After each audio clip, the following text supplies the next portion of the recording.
지구는 리셋되었다. 초고대 문명이 존재했었다. 정말 사실일까요?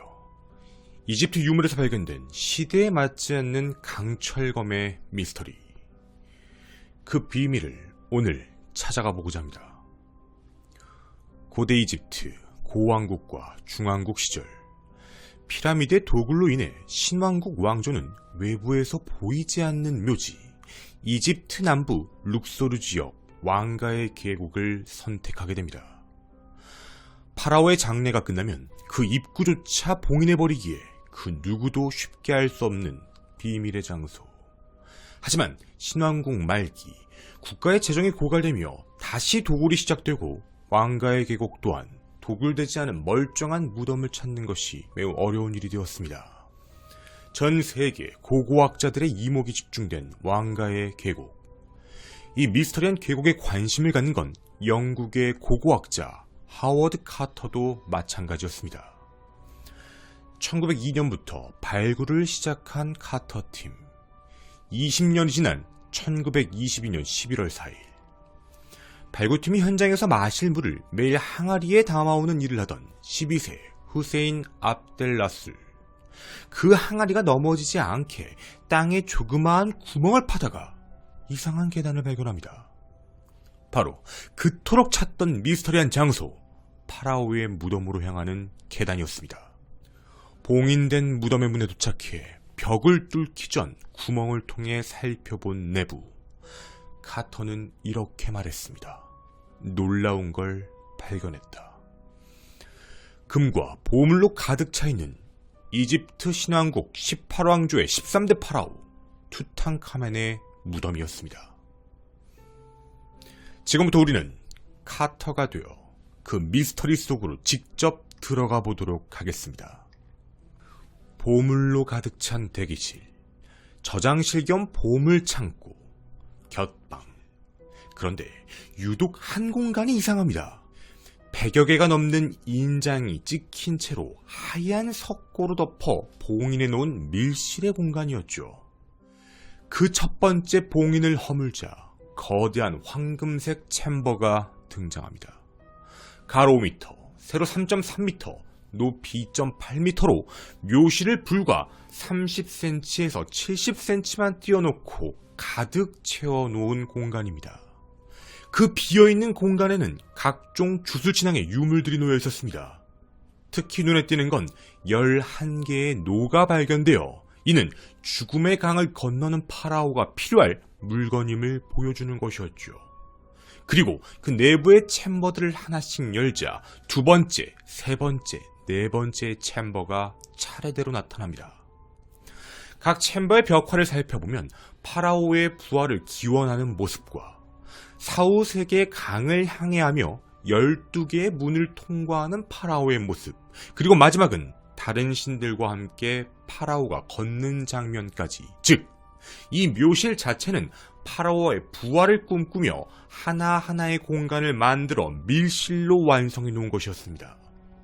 마지막 챔버 속 적색의 희귀한 석관이 나타납니다. 그 안에는 전체를 금으로 치장한 나무 재질의 관이 발견되었죠. 이를 또 조심스럽게 열자 그 안엔 110kg가 넘는 진짜 황금으로 만든 금관이 발견됩니다. 그리고 그 금관을 열자 11kg의 황금 마스크를 쓴 파라오 투탕카멘의 미라가 발견됩니다. 그 누구도 들어올 수 없게 만들어 놓은 파라오의 안식. 3245년 만에 세상의 빛을 본 파라오 투탕카멘이었습니다.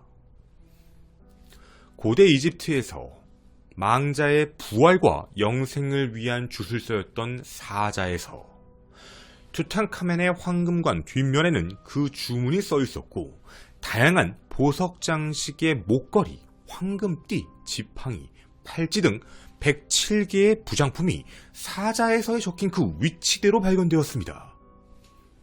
그런데 우측 허벅지 부분에서 발견된 두 자루의 단검은 엄청난 파장을 불러일으킵니다. 하나는 칼날마저 황금으로 만들어진 아름답고 파라오의 권위를 상징하는 그런 단검이었습니다. 그런데 다른 하나는 황금 손잡이로 끝부분엔 반투명한 물체가 놓여져 있었죠. 칼집을 여는 순간 모두의 눈을 의심케 했습니다. 바로 강철검이었습니다. 3000년이 넘는 시간 동안 녹 하나 슬지 않은 예리한 칼날을 자랑하고 있었죠. 미스터리한 투탕카멘의 단검, 이는 초고대 문명의 증거가 되는 걸까요? 덴마크의 고고학자 위르겐센 톤센은 18세기 무렵 박물관에 수집된 유물들을 정리하기 위해 사용한 재료에 따라라는 삼시기법을 고안해내게 됩니다. 이 일을 토대로 우리가 배우는 석기시대, 청동기시대, 철기시대로 시대를 구분하는 것이 완성되었죠. 청동은 구리와 주석 혹은 비소를 혼합하는 제품으로 원시적인 화로 하나만으로도 온도를 1000도 가까이 올려 녹이는 것 자체가 충분히 가능했습니다. 이후 거푸집 틀에 넣어 원하는 모양의 형태를 만들었던 야금술을 했던 시대였죠. 기원전 3000년 전 쿠라 아락스의 피소 청동이 최초의 청동기 시점으로 알려져 있습니다. 하지만 철은 아예 다릅니다. 자연 상태에서 대부분 광물 형태로 존재하기에 강철을 만들어내기 위해선 최소 1500도 이상의 고온에서 석회와 수칠 첨가에 8시간 이상의 가열을 해야 합니다. 이뿐만이 아닙니다. 8시간을 가열, 그 유지를 하기 위해 화로의 체계도 더 진화 발전해야 하는 것이죠. 이후 녹아내린 형태 그 슬래그를 그대로 식힐 경우 불순물로 인해 먼지 상태가 되기 때문에 이를 반복적으로 두드리는 단조 작업을 거쳐야 강철이 생산됩니다. 해서 청동을 만드는 것보다 모든 것들이 진화해야 하다 보니 히타이트 제국의 철기시대 개막까지 무려 1500년 이상의 시간이 걸렸던 것이죠. 이런 이야기를 왜 했냐고요? 그럼 이상합니다. 이집트 투탕카멘의 시절은 철을 다루지 않았던 시기로 고고학적으로는 청동기 시대에 분류되어 있음에도 기원전 1350년 어떻게 이집트에서 강철 단검이 나올 수 있는 걸까요? 이런 이유로 미스터리의 음모론이 시작됩니다. 초고대 문명이다. 외계인이 만들어준 거다. 피라미드처럼. 그리고 역사의 분류, 우리가 알고 있는 내용이 잘못된 것이다까지요. 고고학자들도 놀랐다. 정말 위에 나왔던 음모론이 맞는 이야기인 걸까요?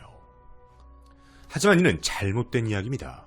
고고학자들이 강철 단검의 발견에 놀란 것은 그동안의 역사의 분류를 뒤집었기 때문이 아닙니다.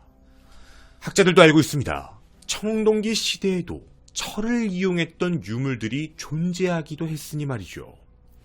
바로 자연에서 철을 이용한 게 아니라 하늘에서 떨어진 운석철을 재련 과정 없이 그대로 가공해 사용한 유물들입니다.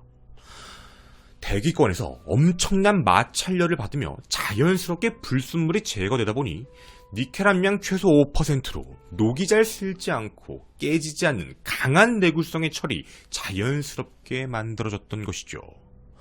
실제로 1911년에도 이집트 북부 게르슈시에서 철로 된 것으로 보이는 구슬 9개를 발견한 기록도 확인됩니다.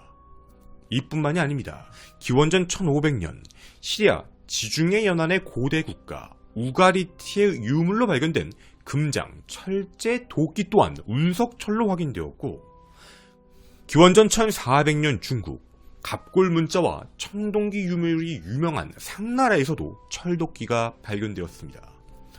이처럼 고고학자들은 강철 단검이 발견된 것 그 자체에 놀란 것이 아닙니다. 분명 청동기 시대라 하더라도 하늘에서 내려주는 신성한 보물로 받아들여 이를 상징적 존재로 가지고 있던 것이 확인되었으니 말이죠. 2016년 밀라노 폴리테크닉 대학의 이집트 박물관 연구진들은 XRF라고 불리는 그 분광기의 기술을 이용해 금속 물질에 대한 조사를 시작해봅니다. 그 결과 철 89%, 니켈 11%, 나머지는 코발트로 구성된 운석으로 판명이 난 것이었죠.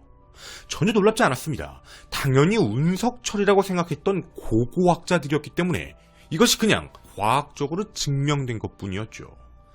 진정한 미스터리는 하나, 같은 시대에 만들어진 다른 철은 모두 심하게 부식되어 형체를 알아보기도 어렵다는 점.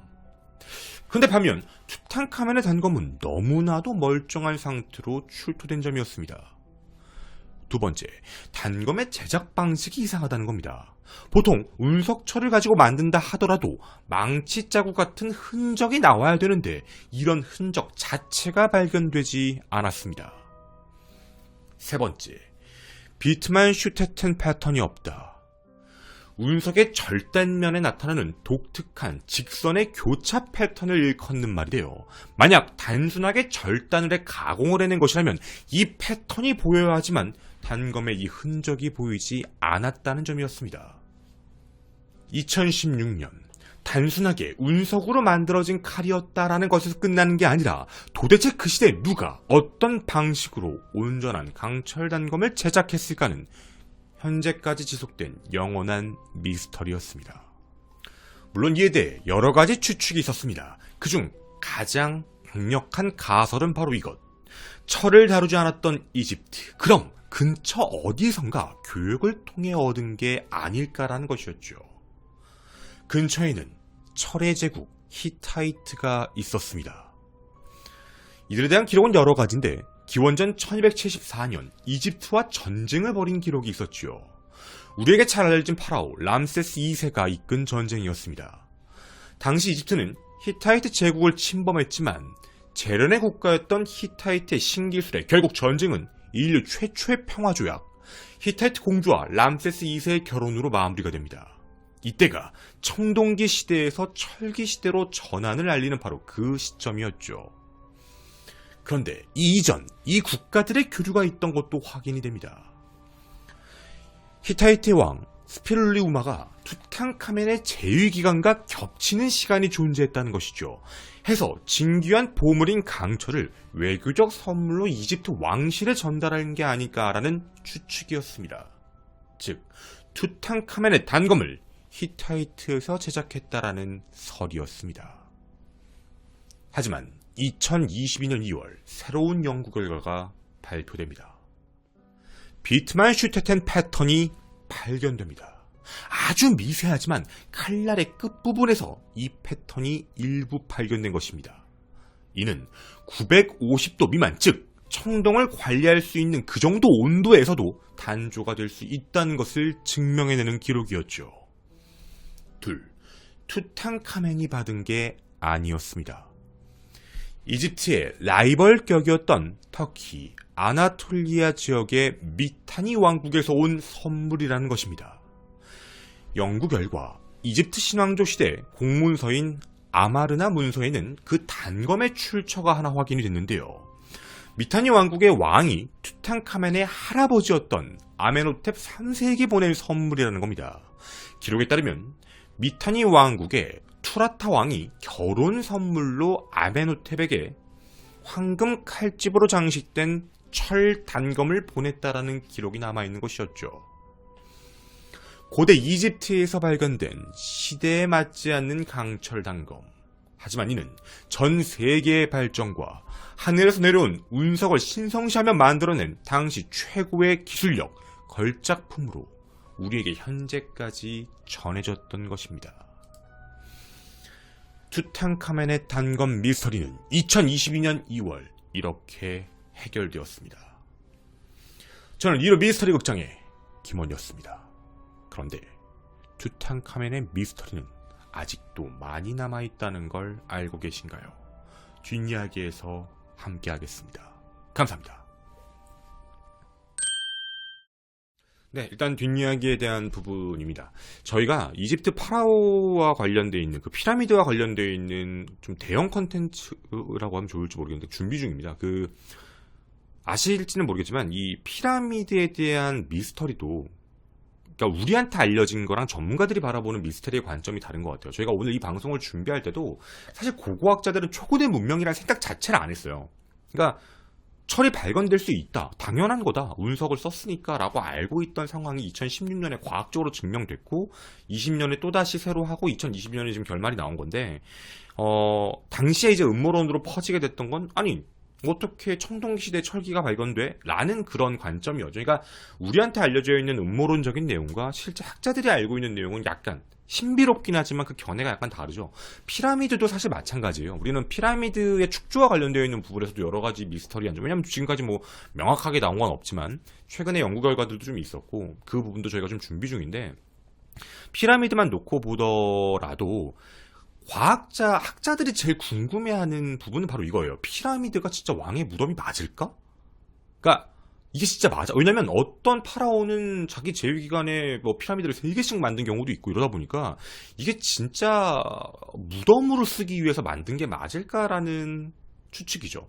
뭐 저희도 지금 이게 정확한 건 아닌데 확인해보면은 피라미드 내에서 파라오의 뭐 유물, 미라가 발견된 적이 없다고요. 물론 도굴당해서 그럴 수도 있는 건데 그렇다고 치기에도 너무 속된 얘기예요. 왕가의 계곡을 생각해보면 너무 허접하다는 거예요. 그러니까 이걸 이렇게 만들었다고 싶을 만큼 우리에게는 어마어마한 기술력으로 만들어낸 느낌이겠지만 실제로 인정할 수 있는 건 어마어마한 인력과 노동력이 들어간 건 맞는데 축조 방식 자체가 막 뭔가 엄청 고차원적이고 기술적이다라는 부분이 좀 많이 부정돼 있어요. 특히 기자 대피라미드 같은 경우는 내부의 구조가 좀 어설퍼서 겉은 외형이 그렇게 만들어졌지만 속은 그냥 막 갖다 만들어낸 느낌 같다라는 이야기들 되게 많거든요. 그러니까 실질적으로는 피라미드에 대한 것도 학자들이 궁금한 미스터리랑 우리 이제 저처럼 일반인들이 궁금해하는 미스터리 결이 약간씩 다르죠. 이런 부분이 하나가 더 있어요. 이 투탕카멘에 대한 부분인데 TMI 실제로 왕가의 계곡도 거의 다 도굴이 됐다고 해요. 왜냐면 이제 아까 말씀드린 대로 이제 왕조가 몰락하기 시작하면서 거기를 막 도굴하기 시작해서 뭐 많이 이제 사라진 거죠. 근데 이제 어떻게 보면은 완전하게 보관되어 있는 묘실들이 발견된 것 중에 이제 투탕카멘의 묘실이라고 하는데 실제로 투탕카멘의 묘실도 도굴 흔적은 있어요. 그러니까 과거의 기록을 보면 그때 왕조 시대 때 누군가가 도굴을 하다 걸렸다라는 기록이 있거든요. 그래서 실제로 도굴 흔적은 있어요. 근데 대신에 내부까지 뚫고 들어가진 못한 것 같고 너무나도 철저하게 막아놔서 그래서 이제 표현으로 하면 완벽히 보존된 상태가 아니라 거의 완벽에 가깝게 보존된 파라오의 무덤이었죠. 이 부분이고요. 실제로 투탕카멘의 무덤이 발견이 되고 나서 투탕카멘의 최고의 미스터리 중에 하나는 뭐냐면 뭐 죽음도 그렇지만 투탕카멘의 기록이 많이 없잖아요. 알려진 기록이.